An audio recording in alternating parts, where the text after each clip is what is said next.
The Book of Ezra. Ezra, chapter 1. In the first year of Cyrus, king of Persia, in order to fulfill the word of the Lord spoken by Jeremiah, the Lord moved the heart of Cyrus, king of Persia, to make a proclamation throughout his realm, and also to put it in writing. This is what Cyrus, king of Persia, says. The Lord, the God of heaven, has given me all the kingdoms of the earth, and he has appointed me to build a temple for him at Jerusalem in Judah. Any of his people among you may go up to Jerusalem in Judah and build the temple of the Lord, the God of Israel, the God who is in Jerusalem, and may their God be with them. And in any locality where survivors may now be living, the people are to provide them with silver and gold, with goods and livestock, and with free will offerings for the temple of God in Jerusalem. Then the family heads of Judah and Benjamin, and the priests and Levites, everyone whose heart God had moved, prepared to go up and build the house of the Lord in Jerusalem. All their neighbors assisted them with the articles of silver and gold, with goods and livestock, and with valuable gifts, in addition to all the freewill offerings. Moreover, King Cyrus brought out the articles belonging to the temple of the Lord, which Nebuchadnezzar had carried away from Jerusalem, and had placed in the temple of his God. Cyrus, king of Persia, had them brought by Mithredath, the treasurer, who counted them out to Sheshbazzar, the prince of Judah. This was the inventory: gold dishes, 30, silver dishes, 1,000, silver pans, 29, gold bowls, 30, matching silver bowls, 410, other articles, 1,000. In all, there were 5,400 articles of gold and of silver. Sheshbazzar brought all these along with the exiles when they came up from Babylon to Jerusalem. Ezra, chapter 2. Now these are the people of the province who came up from the captivity of the exiles, whom Nebuchadnezzar, king of Babylon, had taken captive to Babylon. They returned to Jerusalem and Judah, each to their own town, in company with Zerubbabel, Joshua, Nehemiah, Sariah, Reliah, Mordecai, Bilshan, Mizpah, Bigvai, Rehum, and Baanah. The list of the men of the people of Israel. The descendants of Parosh, 2,172. Of Shephatiah, 372. Of Era, 775. Of Pahath-Moab, through the line of Jeshua and Joab, 2,812. Of Elam, 1,254. Of Zattu, 945. Of Zaccai, 760. Of Bani, 642. Of Bebai, 623. Of Azgad, 1,222. Of Adonikam, 666. Of Bigvai, 2,056. Of Adin, 454. Of Eta, through Hezekiah, 98. Of Bizai, 323. Of Jorah, 112. Of Hashum, 223. Of Gibbah, 95. The men of Bethlehem, 123. Of Netophah, 56. Of Anathoth, 128. Of Azmaveth, 42. Of Kiriath-Jearim, Kephirah, and Beeroth, 743. Of Ramah and Jeba, 621. Of Michmash, 122. Of Bethel and Ai, 223. Of Nebo, 52. Of Magbish, 156. Of the other Elam, 1,254. Of Harim, 320. Of Lod, Hadid, and Ono, 725. Of Jericho, 345.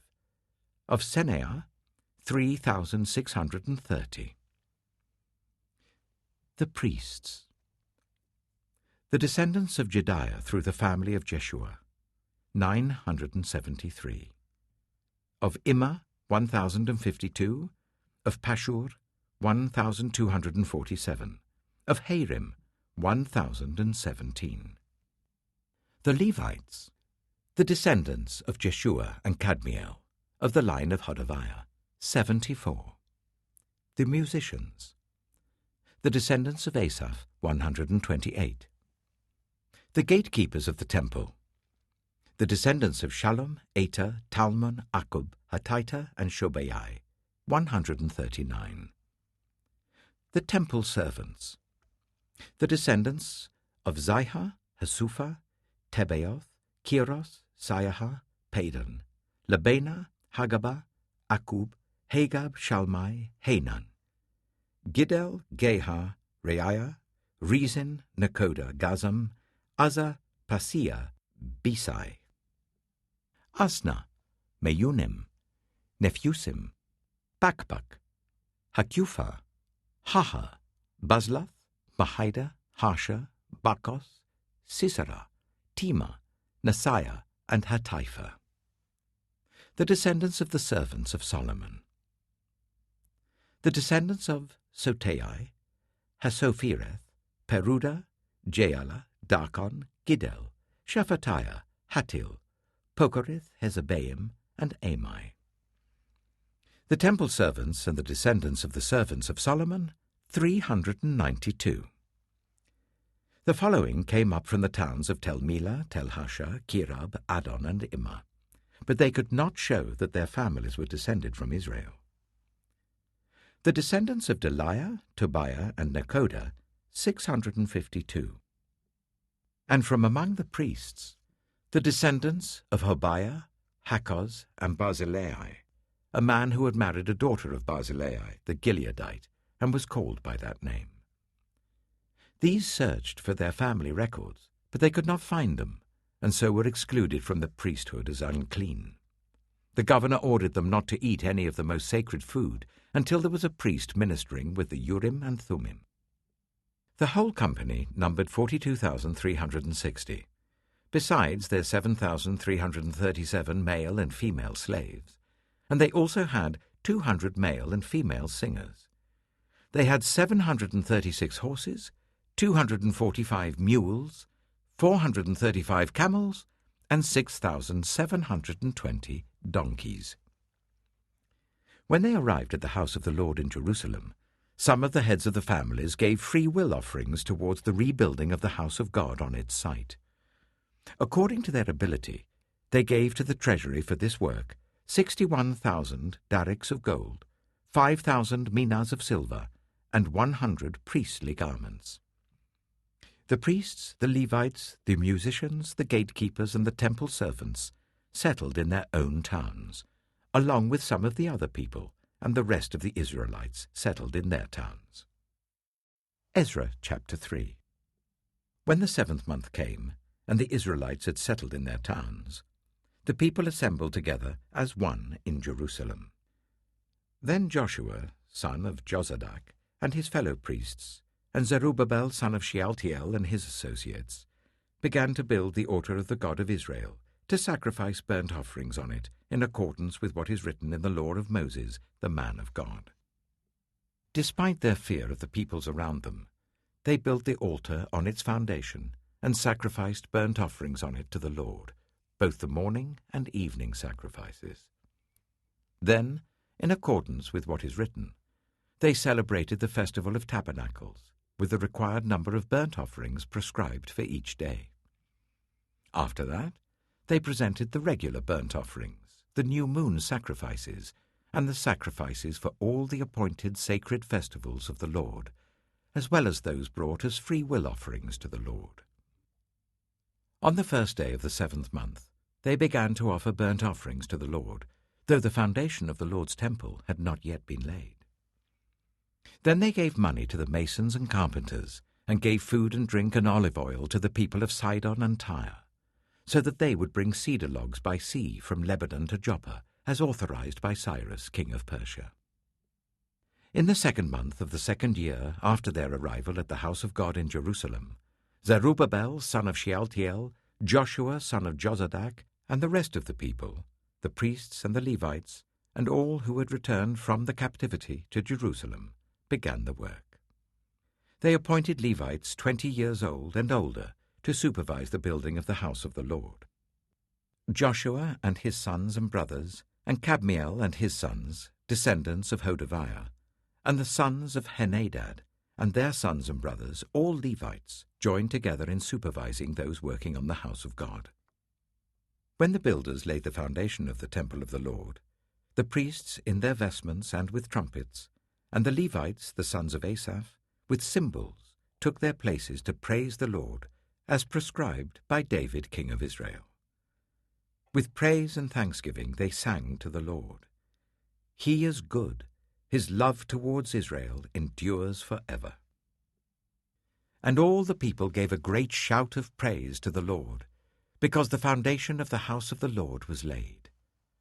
But many of the older priests and Levites and family heads, who had seen the former temple, wept aloud when they saw the foundation of this temple being laid, while many others shouted for joy. No one could distinguish the sound of the shouts of joy from the sound of weeping, because the people made so much noise, and the sound was heard far away. Ezra chapter 4.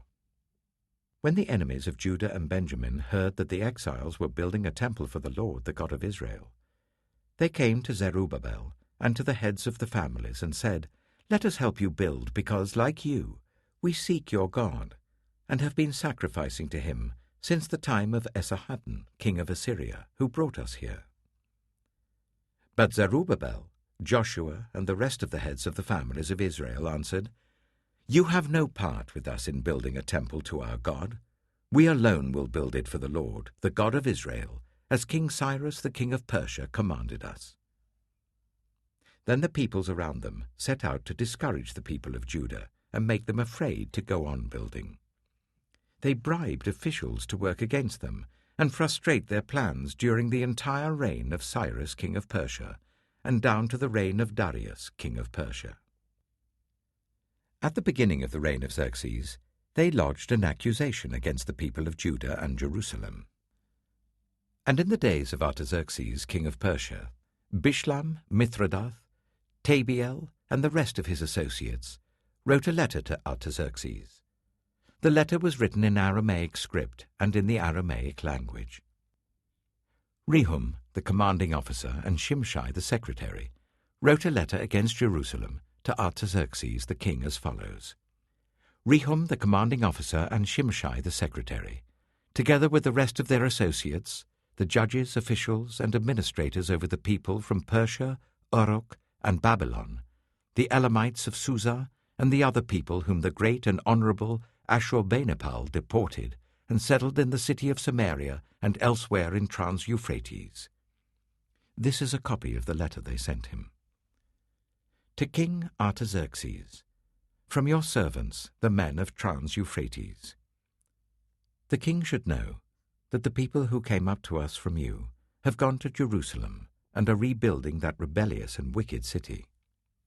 They are restoring the walls and repairing the foundations. Furthermore, the king should know that if this city is built and its walls are restored, no more taxes, tribute or duty will be paid, and eventually the royal revenues will suffer. Now, since we are under obligation to the palace, and it is not proper for us to see the king dishonored, we are sending this message to inform the king, so that a search may be made in the archives of your predecessors. In these records, you will find that this city is a rebellious city, troublesome to kings and provinces, a place with a long history of sedition. That is why this city was destroyed. We inform the king that if this city is built and its walls are restored, you will be left with nothing in Trans-Euphrates. The king sent this reply. To Rehum, the commanding officer, Shimshai the secretary, and the rest of their associates living in Samaria and elsewhere in Trans-Euphrates. Greetings. The letter you sent us has been read and translated in my presence. I issued an order, and a search was made, and it was found that this city has a long history of revolt against kings and has been a place of rebellion and sedition. Jerusalem has had powerful kings ruling over the whole of Trans-Euphrates, and taxes, tribute and duty were paid to them. Now issue an order to these men to stop work, so that this city will not be rebuilt until I so order. Be careful not to neglect this matter. Why let this threat grow to the detriment of the royal interests? As soon as the copy of the letter of King Artaxerxes was read to Rehum and Shimshai the secretary and their associates, they went immediately to the Jews in Jerusalem and compelled them by force to stop. Thus the work on the house of God in Jerusalem came to a standstill until the 2nd year of the reign of Darius, king of Persia. Ezra chapter 5. Now Haggai the prophet and Zechariah the prophet, a descendant of Iddo, prophesied to the Jews in Judah and Jerusalem in the name of the God of Israel who was over them. Then Zerubbabel, son of Shealtiel, and Joshua, son of Jozadak, set to work to rebuild the house of God in Jerusalem, and the prophets of God were with them, supporting them.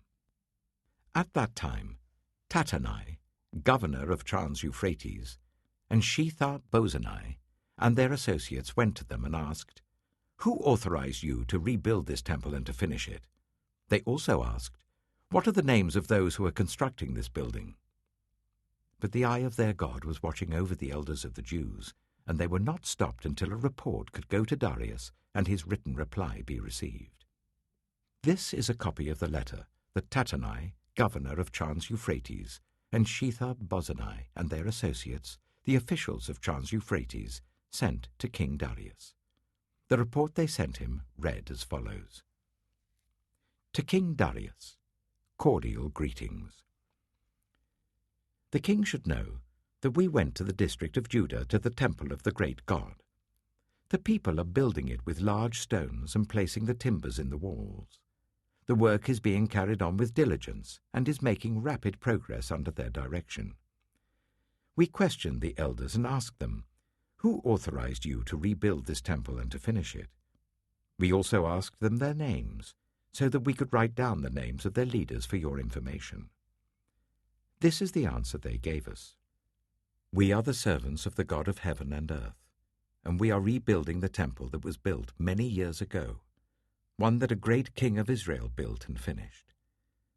But because our ancestors angered the God of heaven, he gave them into the hands of Nebuchadnezzar, the Chaldean king of Babylon, who destroyed this temple and deported the people to Babylon.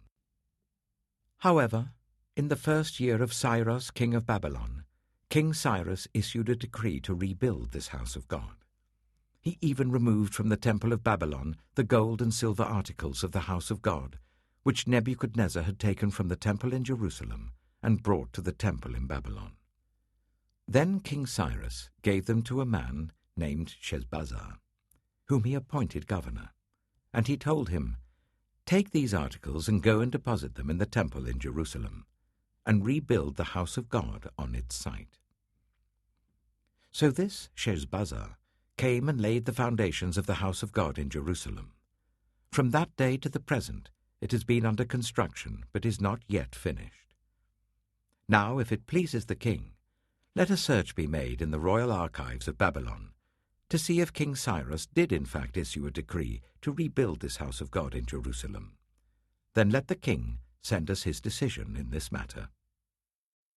Ezra chapter 6. King Darius then issued an order, and they searched in the archives stored in the treasury at Babylon. A scroll was found in the citadel of Ecbatana, in the province of Media, and this was written on it. Memorandum. In the 1st year of King Cyrus, the king issued a decree concerning the temple of God in Jerusalem. Let the temple be rebuilt as a place to present sacrifices, and let its foundations be laid. It is to be 60 cubits high and 60 cubits wide, with 3 courses of large stones and 1 of timber. The costs are to be paid by the royal treasury. Also, the gold and silver articles of the house of God, which Nebuchadnezzar took from the temple in Jerusalem and brought to Babylon, are to be returned to their places in the temple in Jerusalem. They are to be deposited in the house of God. Now then, Tattenai, governor of Trans-Euphrates, and Shethar-Bozenai, and you other officials of that province, stay away from there. Do not interfere with the work on this temple of God. Let the governor of the Jews and the Jewish elders rebuild this house of God on its site. Moreover, I hereby decree what you are to do for these elders of the Jews in the construction of this house of God. Their expenses are to be fully paid out of the royal treasury, from the revenues of Trans-Euphrates, so that the work will not stop.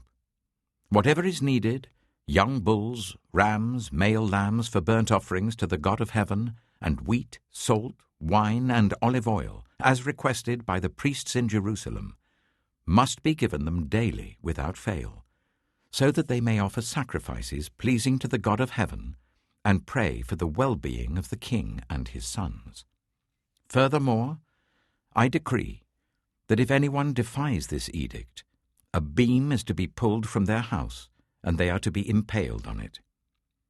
And for this crime, their house is to be made a pile of rubble.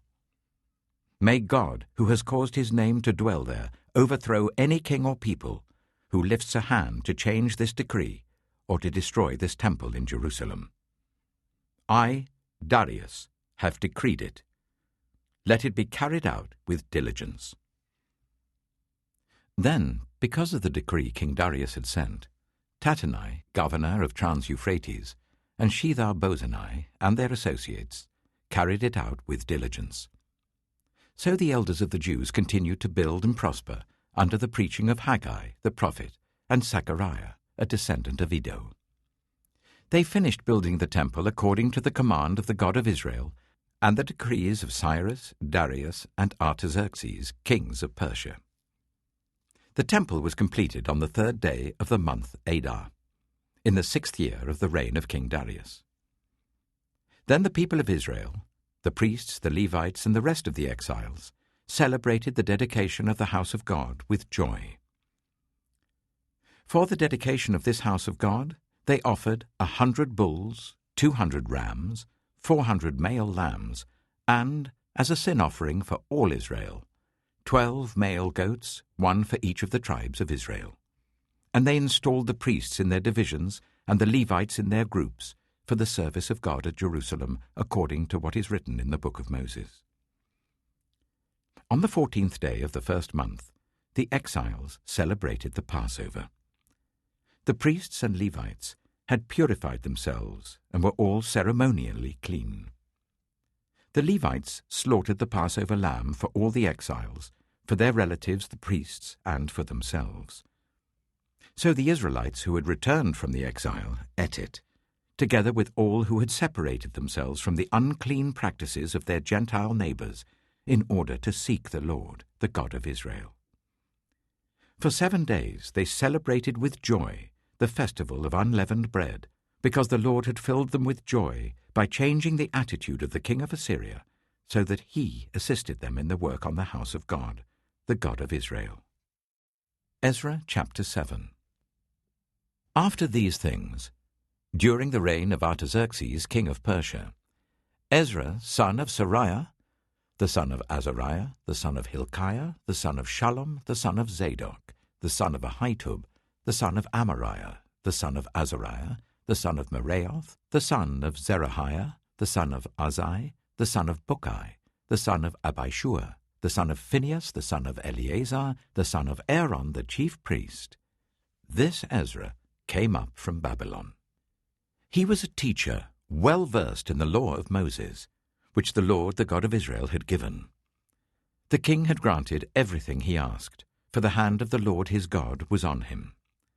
Some of the Israelites, including priests, Levites, musicians, gatekeepers, and temple servants, also came up to Jerusalem in the 7th year of King Artaxerxes. Ezra arrived in Jerusalem in the 5th month of the 7th year of the king. He had begun his journey from Babylon on the 1st day of the 1st month, and he arrived in Jerusalem on the 1st day of the 5th month, for the gracious hand of his God was on him. For Ezra had devoted himself to the study and observance of the law of the Lord, and to teaching its decrees and laws in Israel. This is a copy of the letter King Artaxerxes had given to Ezra the priest, a teacher of the law, a man learned in matters concerning the commands and decrees of the Lord for Israel. Artaxerxes, King of Kings, to Ezra the priest, teacher of the law of the God of heaven. Greetings. Now I decree that any of the Israelites in my kingdom, including priests and Levites, who volunteer to go to Jerusalem with you, may go. You are sent by the king and his 7 advisers to inquire about Judah and Jerusalem, with regard to the law of your God, which is in your hand. Moreover, you are to take with you the silver and gold that the king and his advisers have freely given to the God of Israel, whose dwelling is in Jerusalem, together with all the silver and gold you may obtain from the province of Babylon, as well as the free will offerings of the people and priests for the temple of their God in Jerusalem. With this money, be sure to buy bulls, rams, and male lambs, together with their grain offerings and drink offerings, and sacrifice them on the altar of the temple of your God in Jerusalem. You and your fellow Israelites may then do whatever seems best with the rest of the silver and gold, in accordance with the will of your God. Deliver to the God of Jerusalem all the articles entrusted to you for worship in the temple of your God, and anything else needed for the temple of your God that you are responsible to supply, you may provide from the royal treasury.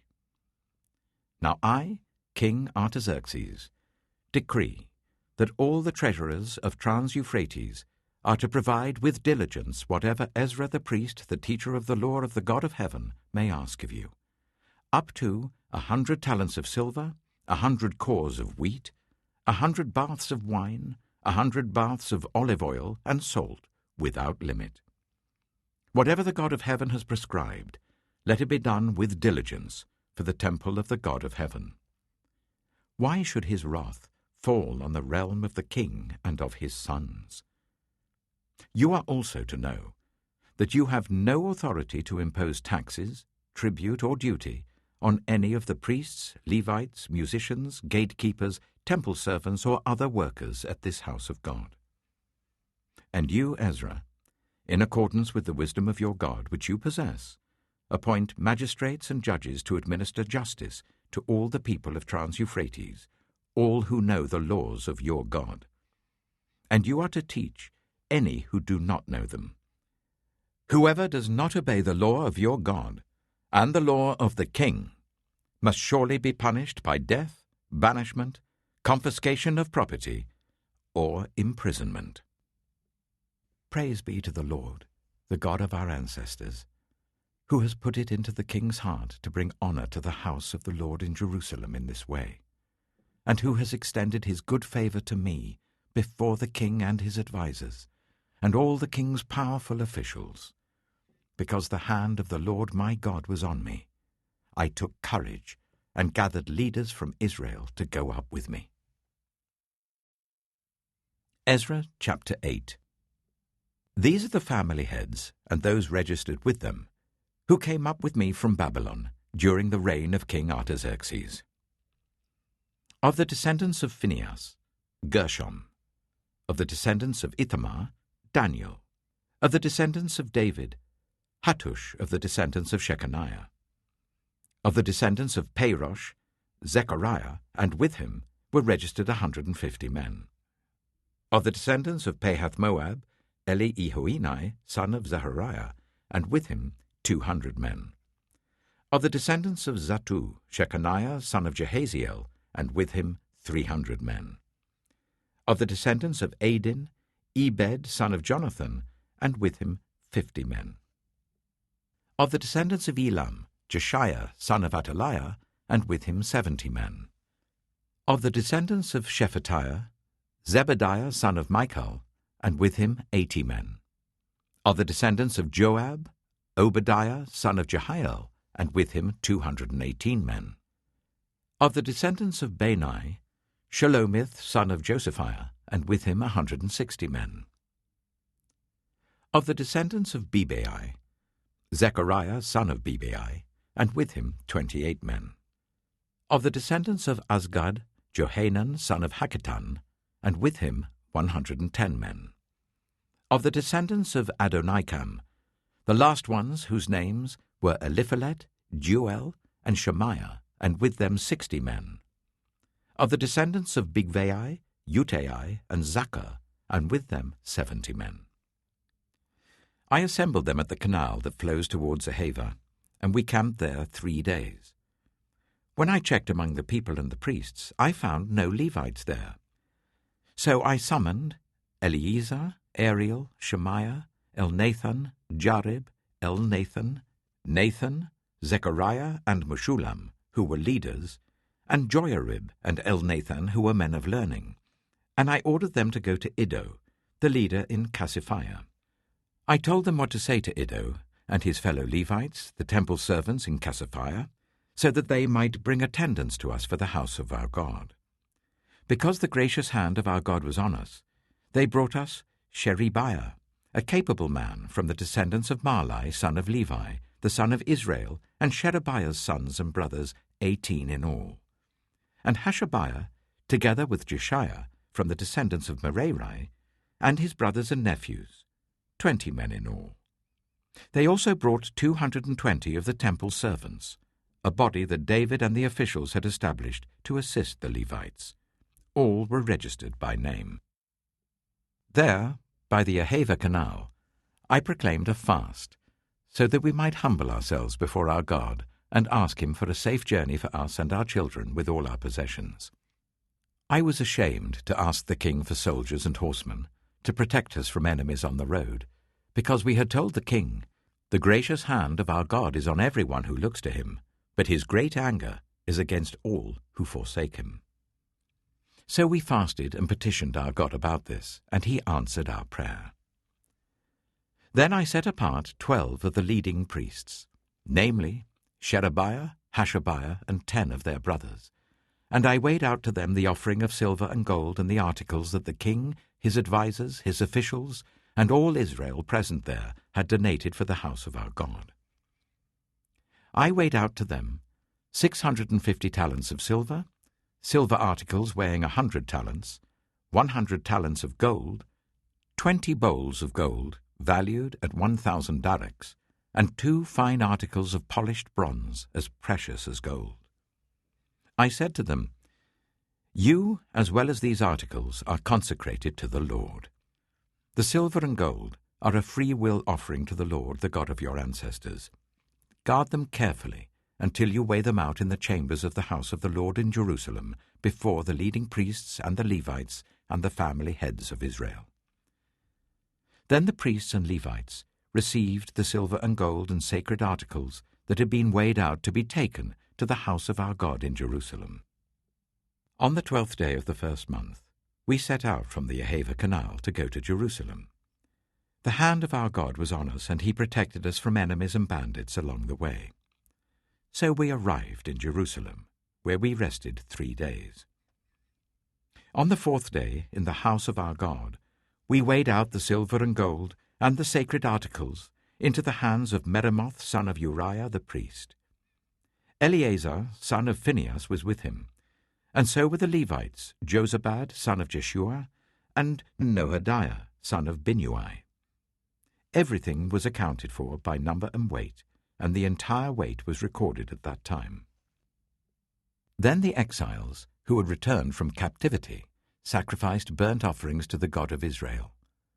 12 bulls for all Israel, 96 rams, 77 male lambs, and as a sin offering, 12 male goats. All this was a burnt offering to the Lord. They also delivered the king's orders to the royal satraps and to the governors of Trans-Euphrates, who then gave assistance to the people and to the house of God. Ezra chapter 9. After these things had been done, the leaders came to me and said, "The people of Israel, including the priests and the Levites, have not kept themselves separate from the neighboring peoples with their detestable practices, like those of the Canaanites, Hittites, Perizzites, Jebusites, Ammonites, Moabites, Egyptians, and Amorites. They have taken some of their daughters as wives for themselves, and their sons, and have mingled the holy race with the peoples around them. And the leaders and officials have led the way in this unfaithfulness. When I heard this, I tore my tunic and cloak, pulled hair from my head and beard, and sat down appalled. Then everyone who trembled at the words of the God of Israel gathered round me because of this unfaithfulness of the exiles. And I sat there appalled until the evening sacrifice. Then, at the evening sacrifice, I rose from my self-abasement, with my tunic and cloak torn, and fell on my knees with my hands spread out to the Lord my God, and prayed. I am too ashamed and disgraced, my God, to lift up my face to you, because our sins are higher than our heads, and our guilt has reached to the heavens. From the days of our ancestors until now, our guilt has been great.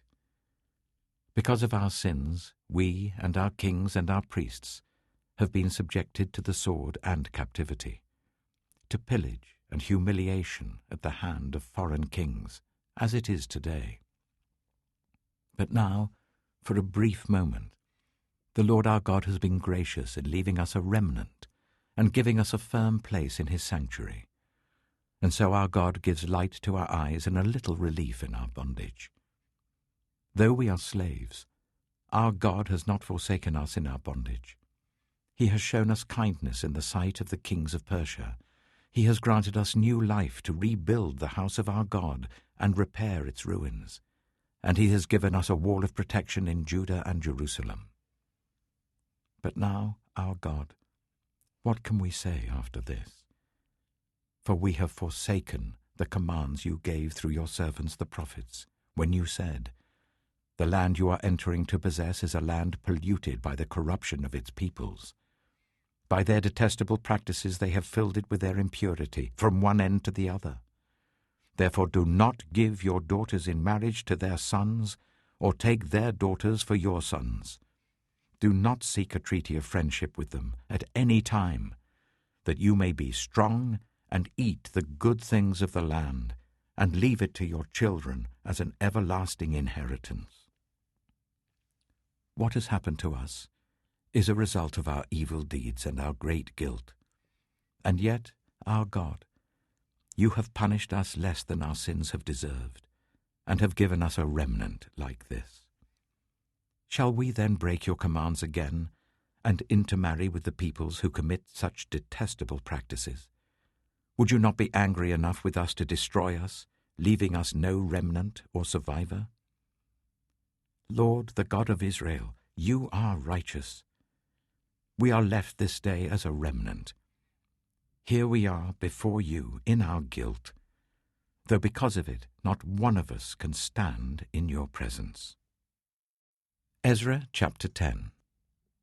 While Ezra was praying and confessing, weeping and throwing himself down before the house of God, a large crowd of Israelites, men, women, and children, gathered round him. They too wept bitterly. Then Shechaniah, son of Jehiel, one of the descendants of Elam, said to Ezra, "We have been unfaithful to our God by marrying foreign women from the peoples around us. But in spite of this, there is still hope for Israel. Now let us make a covenant before our God to send away all these women and children, in accordance with the counsel of my Lord, and of those who fear the commands of our God. Let it be done according to the law. Rise up. This matter is in your hands. We will support you, so take courage and do it."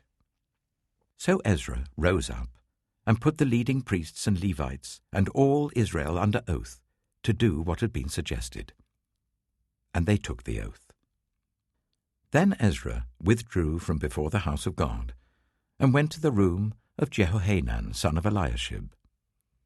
While he was there, he ate no food and drank no water, because he continued to mourn over the unfaithfulness of the exiles. A proclamation was then issued throughout Judah and Jerusalem for all the exiles to assemble in Jerusalem. Anyone who failed to appear within 3 days would forfeit all his property, in accordance with the decision of the officials and elders, and would himself be expelled from the assembly of the exiles.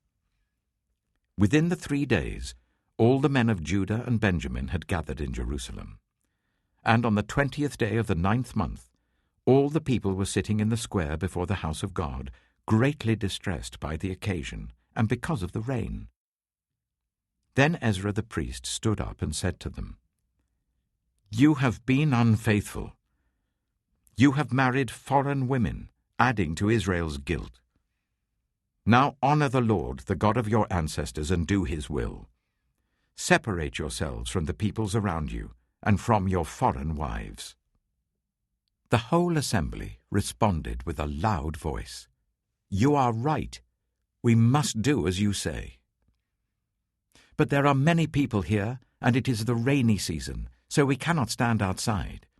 Besides, this matter cannot be taken care of in a day or two, because we have sinned greatly in this thing. Let our officials act for the whole assembly. Then let everyone in our towns who has married a foreign woman come at a set time, along with the elders and judges of each town, until the fierce anger of our God in this matter is turned away from us."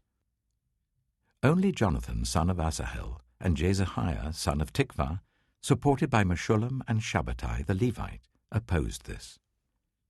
So the exiles did as was proposed. Ezra the priest selected men who were family heads, one from each family division, and all of them designated by name. On the first day of the 10th month, they sat down to investigate the cases, and by the first day of the first month, they finished dealing with all the men who had married foreign women. Among the descendants of the priests, the following had married foreign women. From the descendants of Joshua, son of Jozadak, and his brothers, Mahasiah, Eleazar, Jarib, and Gedaliah. They all gave their hands in pledge to put away their wives, and for their guilt they each presented a ram from the flock as a guilt offering. From the descendants of Immer, Hanani and Zebediah. From the descendants of Harim, Maaseiah, Elijah, Shemaiah, Jehiel, and Uzziah. From the descendants of Peshur, Elioenai, Maaseiah, Ishmael, Nathanael, Jozabad, and Elasa. Among the Levites, Jozabad, Shimei, Kaliah, that is Kalita, Pethahiah, Judah, and Eliezer. From the musicians, Eliashib. From the gatekeepers, Shallum, Telem, and Uri. And among the other Israelites, from the descendants of Parosh, Ramiah, Isaiah, Malchijah, Mijamin, Eliezer, Malchijah, and Benaiah. From the descendants of Elam, Mattaniah, Zechariah, Jehiel, Abdi, Jeremoth, and Elijah.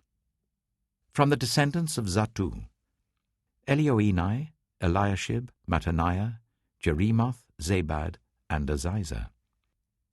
From the descendants of Bebai, Jehohanan, Hananiah, Zebai, and Atlai. From the descendants of Bani, Meshullam, Maluk, Adiah, Jashub, Sheal, and Jeremoth. From the descendants of Pahath-Moab, Adnah, Kilal, Benaiah, Maaseiah, Mattaniah, Bezalel, Binnui, and Manasseh. From the descendants of Harim, Eliezer, Ishijah, Malchijah, Shemaiah, Shimeon, Benjamin, Maluk, and Shemariah. From the descendants of Hashum, Mattenai, Mattatah, Zabad, Eliphalet, Jeremiah, Manasseh, and Shimei. From the descendants of Bani, Maadai, Amram, Uel, Benaiah, Bediah, Keluhai, Benaiah, Meremoth, Eliashib, Mattaniah, Mattanai, and Jeasu. From the descendants of Binnui, Shimei, Shelemiah, Nathan, Adiah, Magnadabai, Sheshai, Sherai, Azarel, Shelemiah, Shamariah, Shallum, Amariah, and Joseph. From the descendants of Nebo, Jehiel, Mattatiah, Zabad, Zabina, Jadai, Joel, and Benaiah. All these had married foreign women, and some of them had children by these wives.